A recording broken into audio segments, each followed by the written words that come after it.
Nakalagay na sila ng dalawa. Wow, ito yung ating latest update today, mga kabayan. Dito ulit sa may ano na to, okay, dami din gumagawa ulit, mga kabayan. Yan yung kaganapan ngayon dito sa itong mga didemolish dito, mga kabahayan.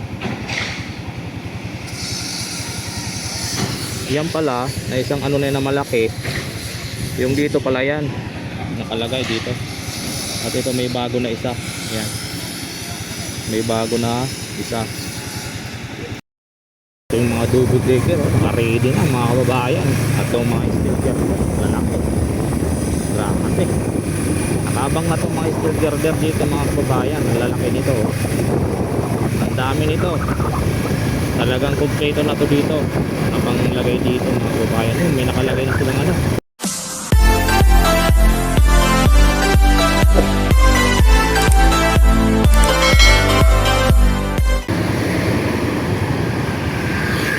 Alright, magandang araw na naman po sa ating lahat, mga kababayan.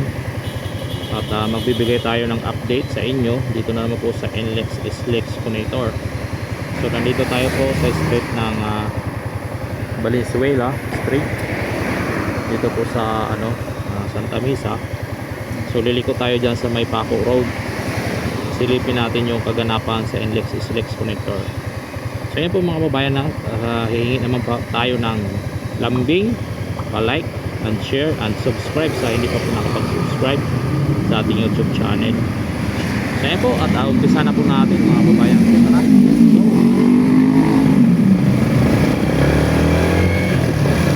So dito tayo dadaan at may ruta naman dito. Ayan, Toquerino, Jacinto, Zamora Bridge. Ayan. So yung galing Pandacan ang wala na po daan dito. So may daan naman po ang galing dito sa Valenzuela, Toquerino. Ito yung on-ramp, kita natin, update natin sa drone shot. At ito naman po yung off-ramp na may buhos na. Tuloy-tuloy po ang progress dito, mga kababayan.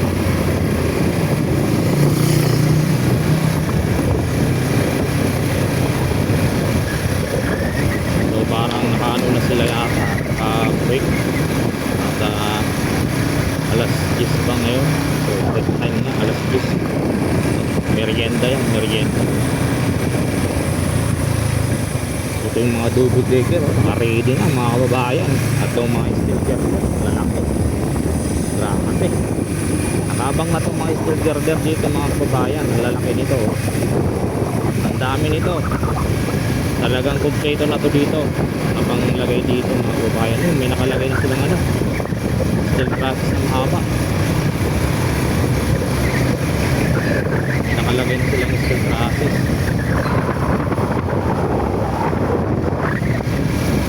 Oo, nakalagay na sila, mga kababayan. Nakalagay na sila ng dalawa. Wow, ito yung ating latest update today, mga kababayan. Dito ulit sa may ano na to, okay, dami din gumagawa ulit, mga kababayan.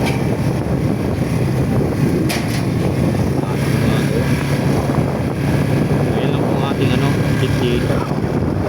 So dito sa kabila, silipin dito natin kung ano po yung may ganap dito.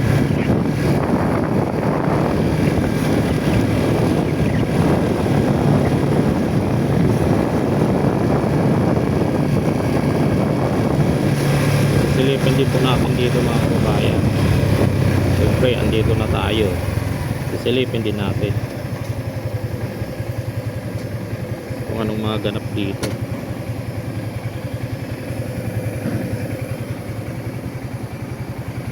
Wait lang, tabi natin ang ito.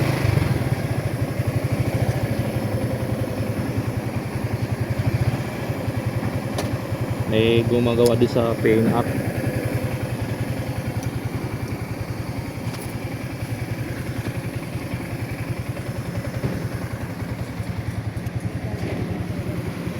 So ito, may panibagong binubuo dito.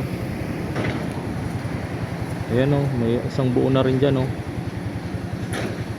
Sa update natin kahapon wala yan. Na isa na yan, na malaking ano. Wala yung malaking ano na yan, no. Na pang poste, wala yan nung update natin kahapon. Yung pa lang na nandun. Ah, ito yung dito, ito yung bago.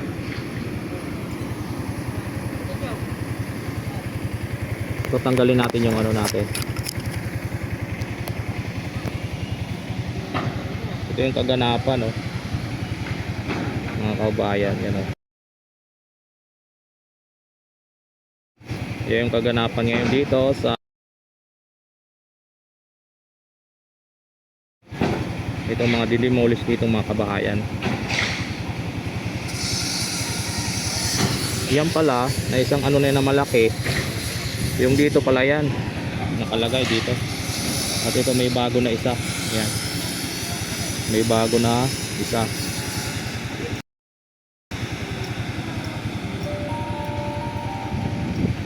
So, ayan po siya. At doon may kaganapan doon mga kababayan. Ayan, may kita natin.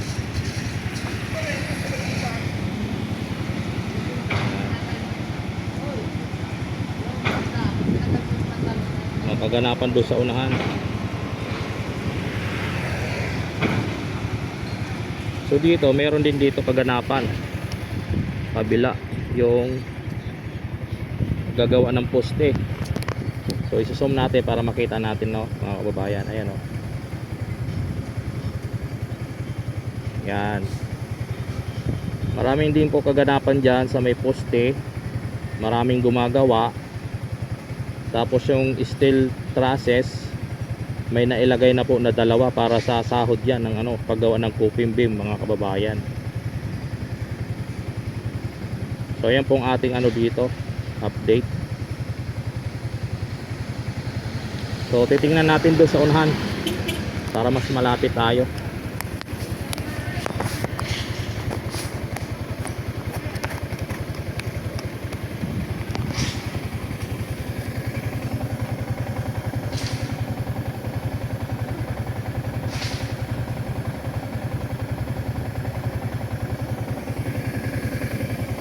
Para mas malapit tayo, titingnan natin uli yung ano, ginagawa ng poste doon.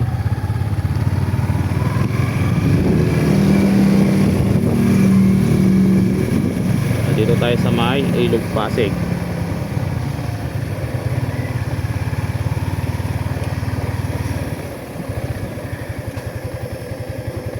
Yan, ito yung Ilog Pasig. At dito yan magtatawid na ano natin, NLEX papunta dito, tatawid yan dito. So di lang natin alam kung anong ano dito na tulay gagawin, patawid. Siguro kagaya ng doon sa Binondo ang gagawin dito na pagtawid nitong ano, Skyway double decker. So di lang natin alam kung ano talaga ano dito. Basta magbibigay tayo ng update sa inyong mga kababayan dito sa kaganapan. Sisilipin natin eh. Yan. Yan ang kaganapan dito sa Paco Road, Santa Mesa, sa NLEX SLEX connector. Maraming gumagawa pa rin sa poste na nag-ano po ng mga scaffolding mga kababayan. Ayan. Dami pa rin. So tara, at silipin naman natin uli dito sa unahan.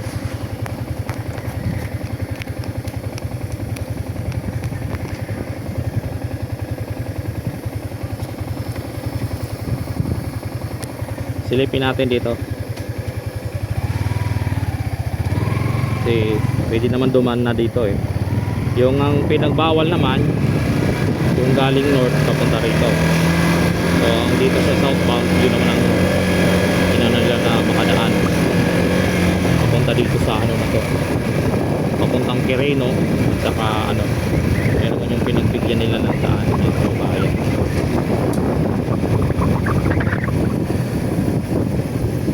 Ito sisilip tayo.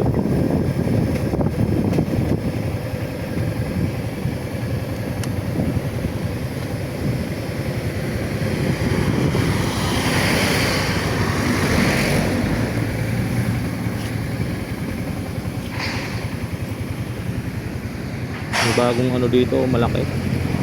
Tubo, pambaon.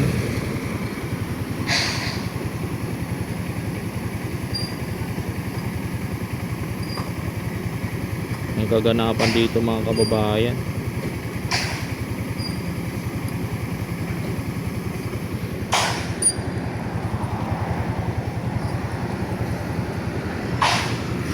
So ayan, at aakyat tayo dun sa ano,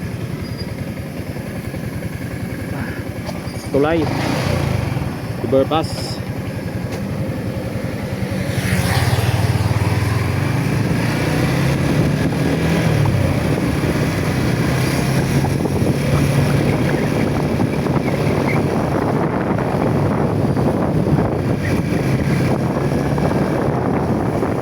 So dito naman yung nakakalangan.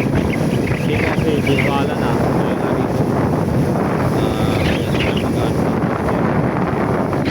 buhay na ano. Kaya dito sa nila pagkalubong naman yung bawal yung galing doon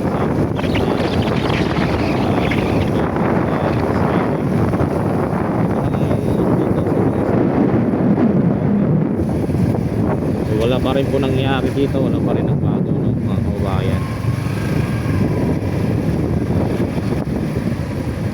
Wala pa rin dito nagbago, ganun pa rin dito. Pero naka-ready na rin yung mga ano niya, o mga tubo ng mga GI pipe ang tawag ata dyan. Naka-ready na rin dyan. So neat na lang yung kulang na ilalatag nila mga kababayan. So ayun lang po mga kababayan, ating update dito po sa NLEX SLEX connector, Andakan area at Santa Misa, Paco Road, Santa Misa mga kababayan. Doon lang sa pagtawid ng tulay. Yun lang po yung ating update. So ayun lang po, maraming salamat, God bless, at magandang araw po sa ating lahat mga kababayan.